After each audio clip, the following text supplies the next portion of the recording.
Saudara yang dikasih oleh Tuhan, hari ini kita akan menikmati firman Tuhan yang kita ambil dari kitab Ibrani, pasal pertama, ayat pertama sampai ayatnya yang keempat.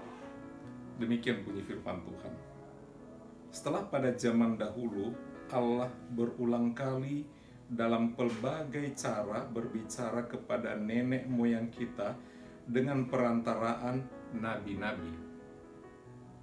Maka pada zaman akhir ini ia telah berbicara kepada kita dengan perantaraan anaknya yang telah ia tetapkan sebagai yang berhak menerima segala yang ada. Oleh dia Allah telah menjadikan alam semesta. Ia adalah cahaya kemuliaan Allah dan gambar wujud Allah, dan menopang segala yang ada dengan firman-Nya yang penuh kekuasaan. Dan setelah ia selesai mengadakan penyucian dosa, ia duduk di sebelah kanan yang maha besar di tempat yang tinggi, jauh lebih tinggi daripada malaikat-malaikat, sama seperti nama yang dikaruniakan kepadanya jauh lebih indah daripada nama mereka. Saudara yang dikasihi Tuhan, firman Tuhan hari ini berbicara tentang satu surat kepada jemaat Ibrani. Jemaat Ibrani mendapatkan surat daripada Rasul Paulus sehubungan dengan latar belakang mereka Kristen Yahudi. Rasul Paulus memberikan surat untuk memberikan penghiburan, kekuatan, dan pengajaran supaya mereka tetap berpegang teguh kepada Yesus Kristus, bukan lagi kepada Taurat sebagaimana dalam agama mereka sebelumnya, yaitu Yahudi. Dia mengatakan sejak pada zaman dahulu, yaitu zaman para leluhur bangsa mereka, Allah berulang kali, berkali-kali berbicara dengan berbagai cara. Mengapa Allah perlu berbicara bahkan sampai berbagai cara? Tujuan Allah adalah untuk menyelamatkan umat manusia. Dengan berbagai aturan dan larangan diperintahkan oleh Tuhan melalui utusannya, yaitu para nabi-nabi. Para nabi-nabi sebagai perantara Allah berbicara.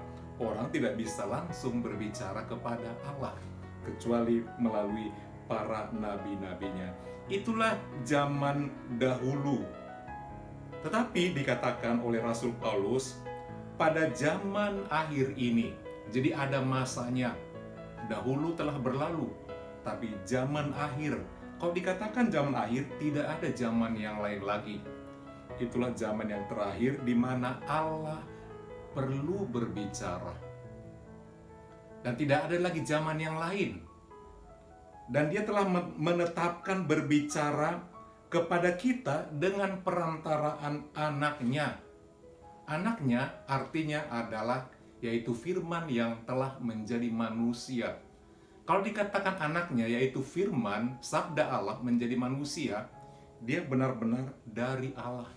Sehingga dia disebut sebagai anak Allah. Artinya Allah tidak berbicara melalui yang lain di zaman akhir. Tidak ada lagi nabi-nabi, tidak lagi orang-orang yang berbicara atas nama Allah, tetapi hanya Yesus Kristus. Kenapa? Karena dikatakan dia telah ditetapkan sebagai yang berhak. Yesus Kristus dikatakan sebagai yang berhak menerima segala yang ada. Mengapa demikian? Karena memang Yesus Kristus adalah anak Allah. Dia firman Allah yang menjelma menjadi manusia. Ini merupakan satu ketetapan yang telah Allah nyatakan. Yesus Kristus yang menjadikan alam semesta dikatakan. Yesus Kristus adalah cahaya kemuliaan Allah. Yesus Kristus adalah gambar wajah Allah. Yesus Kristus menopang segala yang ada. Yesus Kristus mengadakan pendamaian dosa melalui kematiannya. Dan setelah kematian Yesus Kristus, tanda kasih-Nya kepada kita untuk mengampuni segala dosa kita. Dalam perjanjian lama, melalui nabi-nabi, Allah menyelamatkan manusia, mengadakan pengampunan dosa melalui korban-korban, melalui nabi, melalui imam besar. Tetapi dikatakan setelah Yesus melakukan tugas pengampunan dosa, ia naik ke surga. Yesus duduk di sebelah kanan yang maha besar, Bapa di surga. Artinya sejajar dengan Allah, sebab dia adalah Allah. Dia jauh lebih tinggi daripada segala malaikat-malaikat, apalagi nabi-nabi. Jadi patutlah kita datang kepada Yesus Kristus, kita akui dia adalah gambaran Allah. Firman Tuhan katakan, siapa telah melihat Yesus, dia telah melihat Allah. Saudara mau bertemu dengan Allah? Mari datang kepada Yesus Kristus. Yesus Kristus berkata, aku adalah jalan dan kebenaran dan hidup. Tidak ada orang yang datang kepada Bapa kalau tidak melalui aku. Puji Tuhan, kiranya saudara diberkati melalui firman Tuhan hari ini.